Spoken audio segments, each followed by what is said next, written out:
অবস্থান করুন যার যার। আমরা তারুণ্য এবং যৌবনের শক্তিকে একত্রিত করে সেই লড়াইয়েও ইনশাআল্লাহ বিজয় লাভ করব।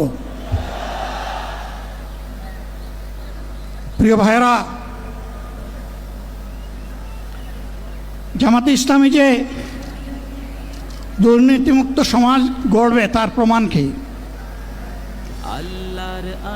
তার প্রথম প্রমাণ হচ্ছে আল্লাহর আইন চাই, সৎ লোকের শাসন চাই।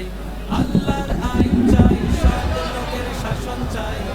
আল্লাহর আইন চাই, সৎ লোকের শাসন চাই। আল্লাহর আইন চাই, সৎ লোকের। আপনারা অবস্থান করুন যার যার জায়গায়।